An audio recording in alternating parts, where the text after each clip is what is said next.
శ్రీ శ్రీ శ్రీ పరమహంస సద్గురు పులాజీ బాబా సిద్ధ మహాయోగ పీఠం శక్తిపాత యోగాచార్యుని చరణ కమలాలకు అనంత కోటి ప్రణామములు. పరమాత్మ భక్తజనులకు నమస్కారములు. శ్రీ పరమ పూజ్య పులాజీ బాబా గారి ఉపదేశం. గురు శిష్య పన్ హేతే అధమ లక్ష్మణ్ సహజ్ బోల్నే హాచి ఉపదేశ్ మత్ శిష్య గణ కో కర జమా మత్ దక్షిణా కహీ పే కమా. రాష్ట్ర సంత్ తుకడోజీ మహారాజ్ గారి వాక్యానుసారంగా గురు శిష్యుల మరియు దక్షిణల వంటి సంబంధం సంతుల మార్గంలో త్యజించడం జరిగింది. ఇది విని ఉపదేశం అడిగేవారు తిరిగి వెళ్ళిపోతారు. శిష్యులను చేసి ఉపదేశించడము అంటే ప్రతిష్ట, గౌరవము మరియు గురు రూపం యొక్క గొప్పతనము ఊరేగించడమే అవుతుందని, నిజం అంటే ఇదే సంతుమాత్మలకు పథ్యముందని సంత్ తుకారాం మహారాజ్ గారు తన అభంగంలో ఇలా చెప్పారు. వాస్తవంగా చూసినట్లయితే జడజీవులను కృతార్థులు చేయడానికి ఆప్తులు, పరిచయం ఉన్నవారు, పరిచయం లేనివారు, ధనికుడు లేక పేదవారు, ఇటువంటి భేదాలు సంతుల దగ్గర ఉండదని బాబాగారు బోధిస్తారు. ఎవరో ఒకరి అదృష్టం వలన లేక పూర్వజన్మ పుణ్యం వలన ఇటువంటి సత్కార్యంను అర్థం చేసుకొని సమాధి అవస్థలో ఎవరో ఒకరికి అదృష్టవంతుల భాగ్యోదయం అవుతుంది. వారికి కుండలిని శక్తి త్వరగా జాగృతం అవుతుంది. ధన్యం ఈ అతర్క విధానం.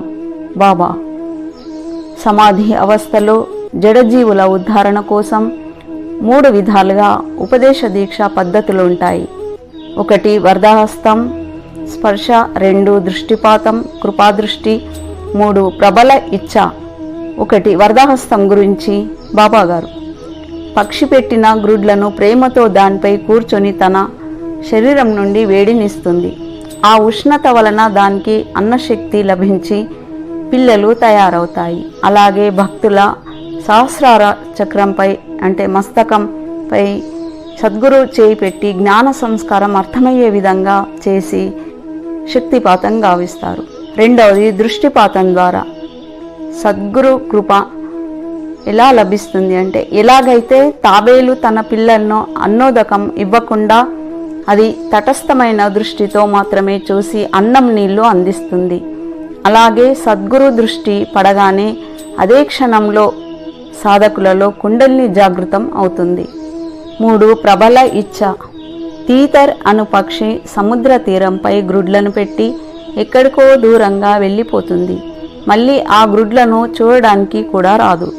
అది తనకు ఇష్టంతో యోగ్యమైన అవసరం అనిపించినచో అక్కడి నుండే కుహు కుహు అని శబ్దం చేస్తుండటం వలన ఆ గ్రుడ్లకు యోగ్యమైన వేడి లభించి ఉష్ణత పిల్లలు తయారవుతాయి. ఎప్పుడైతే పిల్లలు బయటకు వచ్చి ముక్కు తెరుచుకుంటాయో మళ్ళీ అప్పుడే ఆ పక్షి మొదటి విధంగానే శబ్దం చేసి పిల్లలను పోషిస్తుంది. అలాగే సద్గురు కూడా తన భక్తజనులలో జ్ఞాన సంస్కారం జాగృతం చేస్తారు. ఇదే సద్గురు గారి అగమ్య లీల. అవును, ఇక్కడ ఎందరికో చాలా సంశయాలు వచ్చి ఉండవచ్చు. అది ఏమిటంటే, మహారాజు గారు ఇది ఎలా అవుతుంది? అనుగ్రహం కోసము మంత్రం పూజ మొదలైనవి అవసరం లేదంటారు. ఇలా ఎక్కడైనా జరిగిందా? ఈ సంశయాలకు నిరసిస్తూ వారు శంకరాభాష్యం, యోగ వాసిష్టం, ఉపనిషత్తులు, అలాగే శక్తిపాత యోగ రహస్యం మొదలైన ఆదర్శ గ్రంథముల అధ్యయనం చేసి చాలా విచారణ చేసిన తర్వాత ఈ సంశయాలకు ఖచ్చితమైన సమాధానం లభిస్తుంది. ఇలా పతంజలి యోగ దర్శనం అను గ్రంథంలో ఇలా వివరించబడి ఉంది. ప్రసంఖ్యానే కుసీదస్య సర్వథా వివేకాఖ్యాతే ధర్మమేఘ సమాధి. కైవల్యపాదం 4వ సూత్రం 29వ పేజీ 648వ పేజీలో ఉన్న వివరణ యొక్క చివరలో స్పష్టంగా ఉల్లేఖించబడింది. మేఘాల నుండి ఎలాగైతే జలధారలు వాన కురిపిస్తుందో దాని ప్రకారంగా ఈ సమాధి వరకు చిత్తం ప్రాప్తమైనప్పుడు ఆ చిత్తం నుండి ధర్మామృతం యొక్క ధారలు కురుస్తుంది. అందువల్ల ఈ సమాధిని ధర్మమేఘ సమాధి అని అన్నారు. దీనివల్ల జీవన్ముక్తుల జీవితం కూడా ధర్మ ప్రవర్తనం చేసేది దానికదే అవుతూ ఉంటుంది. అటువంటి యోగి హేతుపూర్వకంగానే ఇతరులకు జ్ఞానోపదేశం చేయడమంతటి శరీరంపై స్పృహ లేకపోయినా కూడా ప్రాణ ప్రేరణతో అయ్యేవారి దేహేంద్రియ మనోవ్యవహారం ఎంతటి ధర్మ సిద్ధాంతం అనే దాని ద్వారా ధర్మం యొక్క సిద్ధాంతమే ప్రకాశింపబడుతుందని కృష్ణాజీ కుల్హాడ్కర్ వారి మాటల్లో చెప్పడం జరిగింది. ఇలాంటి యోగుల దర్శనం లభించినా లేక సహజంగా జరిగే వారి ధర్మ ప్రవర్తన దృష్టికి కనిపించినా చాలు, వారు జనులను సన్మార్గం వైపు తీసుకెళ్లగలరు. ఇదే ప్రకారంగా ఈ సమాధి స్థితిని ప్రాప్తం చేసుకున్న యోగుల నుండి సమస్త జీవులపై ధర్మామృతం కురుస్తుంది. అందువలన వారి ఈ భూమికను బట్టి ఈ సమాధిని ధర్మమేఘ సమాధి అని అన్నారు. ఇది యోగ్యమైనదే కదా. శ్రీ సద్గురు పులాజీ బాబా గారి ద్వారా వేలల్లో లక్షలల్లో బాబా గారి దర్శనం ద్వారా, శబ్దం ద్వారా, కృపాదృష్టి ద్వారా ఎందరికో శక్తిపాతం జరిగింది. వారు ధ్యాన మార్గంలో నిత్యం ధ్యానం చేస్తూ ఉంటారు. వారి జీవితంలో సుఖశాంతులను పొందుతూ ఇతరులకు కూడా వారు ధ్యానం చేయమని చెప్తున్నారు. जय सद्गुरु पुलाजी बाबा, सब संतन की जय। तो पूजा पाठ भजन ये एक मार्ग है लेकिन वापिस नहीं आता।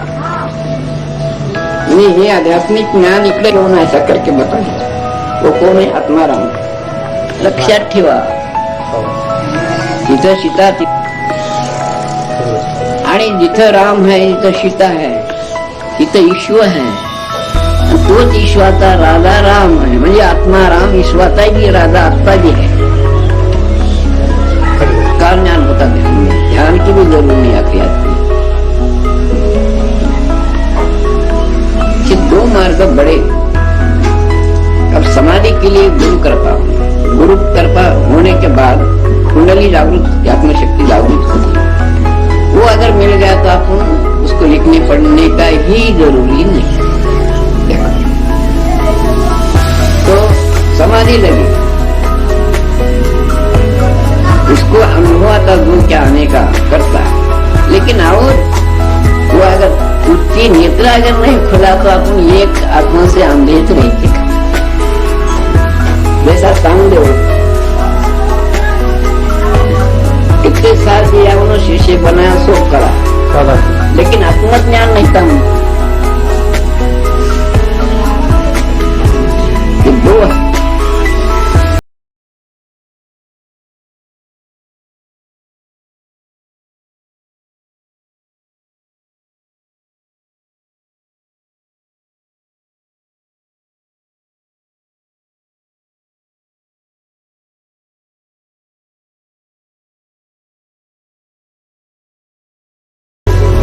दो ध्यान योग से क्या होता, पहला थोड़ा सुस्त ये जाता है, इधर उधर जाता है. इसलिए तो 4 बजे उठना बोल के कोई फिक्र नहीं है काम. 4 बजे उठना, कोई 12 बजे भी सुंदर के रात के पतंजलि में लिख के है 75 योग है मेरे पास, उसमें भी लिखा है. लेकिन उनको अनुभव लेने का है तो 3 टाइम बैठ के करो. और अपना गुरु अगर कोई महात्मा है, उनसे कोई महात्मा का एक फोटो रखो, नहीं तो दिल में रखो. उससे 2 प्रकार है उसके. अब मेरा अनुभव है, मुझे कुछ भी नहीं. और राजयोग बोले ना, सहज योग बोलते हो. सहज योग और राजयोग नाम 2 है, लेकिन वस्तु एक ही छूती है.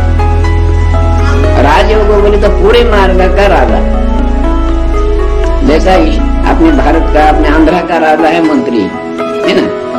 तो वैसा अनेक रास्ते का राजा, ये राजयोग बोलने का नाम दिए उनको. अब उसके पूरा तीर्थ वर्त सब गया पूरा. जैसा रिया पूरी वहां जाती, वैसा एक राजयोग. ध्यान योग भी वो है, वही ध्यान सहज योग बोलते हो, कोई राजयोग बोलते. मेरा भी राजयोग है, सहज योग है. आप बेचारे कोई आ रहे हो, कौन से क्या हो रहा है क्या नहीं हो, तो उनको देखिए कर पाओ हो रहे। तो उसके बारे में मैं बोला ना कि धर्म में एक समाधि अगर पुरुष को है तो अपना कार्य हो जाता है।